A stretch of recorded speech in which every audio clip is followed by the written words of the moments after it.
Welcome back to Strange Historical Tales, where history gets weird and wild.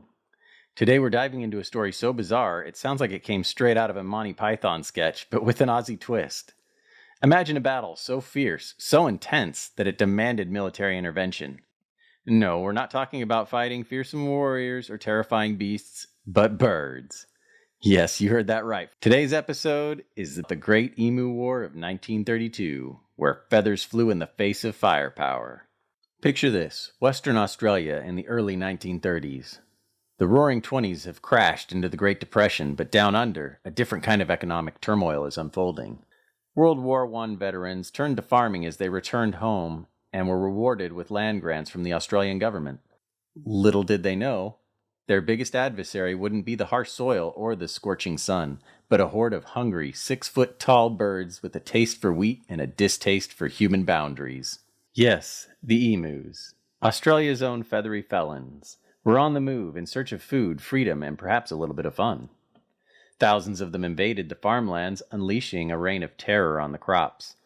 These birds, seemingly armed with the ability to withstand almost anything the farmers threw at them, weren't just eating the wheat. They were trampling fields, knocking down fences, and essentially staging an accidental coup on the agricultural order. Desperate for help, the farmers did what any sensible group of distressed agriculturalists would do. They called in the military. Because when you're dealing with an unbeatable enemy, obviously the next logical step is to bring in guns. Big guns. And so the stage was set for one of the most extraordinary conflicts in history. Man versus emu. David versus Goliath. If Goliath was a giant bird with an insatiable appetite for destruction. Stay tuned as we unfold the tale of the Great Emu War, where feathers and bullets flew, strategies were tested, and the true meaning of bird-brained was challenged.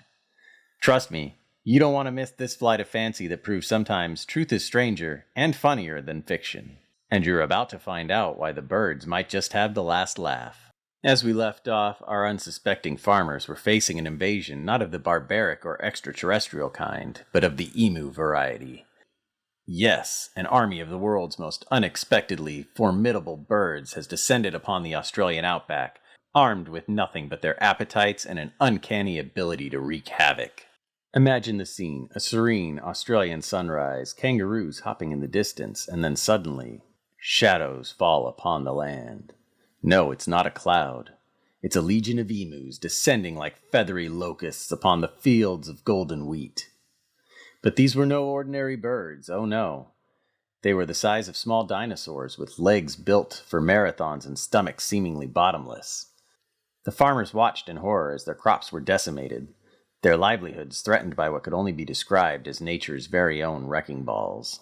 With the situation growing more desperate by the day, the farmers did what any group of besieged humans would do.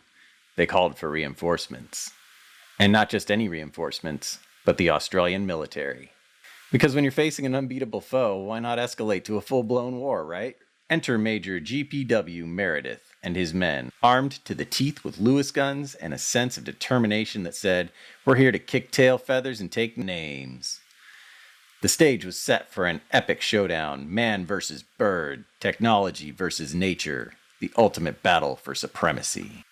As we returned to our intrepid heroes, they were gearing up for what was expected to be the showdown of the century. The Australian military versus the emu population of Western Australia. It was supposed to be a quick skirmish, a display of human ingenuity over avian appetites. Oh, how wrong they were. Armed with the Lewis guns, a machine gun capable of raining down 500 rounds per minute, Major Meredith and his men were confident. The plan? Simple. Set up near a dam where our feathered foes were known to frolic and, well, let's just say they planned to make it rain a little more than usual. But here's where things took a turn for the unexpected. Emus, as it turns out, have a remarkable sense of self-preservation and speed. Lots of speed. As soon as the guns fired, they scattered with a grace that would make any Olympic sprinter envious, dodging bullets with an agility that left the soldiers scratching their heads. Despite several engagements, the soldiers found themselves outmaneuvered at every turn. One encounter left them with a machine gun jammed by the sheer number of feathers in the fray, a testament to the emu's unwillingness to go down without a fight. And then there was the incident at Emu Enclosure. A tactical operation that ended with the emus breaching the defenses and scattering into the wilderness, leaving the soldiers with nothing but the echo of their own gunfire. After weeks of fruitless efforts, countless rounds spent, and a tally of emu casualties that barely scratched the surface of the population, Major Meredith had to report back. The emus, it seemed, had won. The military withdrew, leaving the field to the victorious birds. So what did we learn from the Great Emu War? Perhaps it's that nature has a way of humbling even the most prepared among us. Or maybe it's just that emus are not to be underestimated. As the dust settled and the emus continued to roam the Western Australian countryside, the Great Emu War entered the annals of history as one of the most unusual conflicts of the 20th century, a tale of ambition, miscalculation, and the relentless will of nature.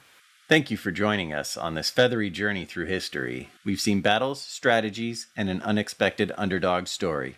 Stay tuned to Strange Historical Tales for more tales that remind us just how strange and wonderful our past can be. Until next time, keep the tales strange and the history fascinating.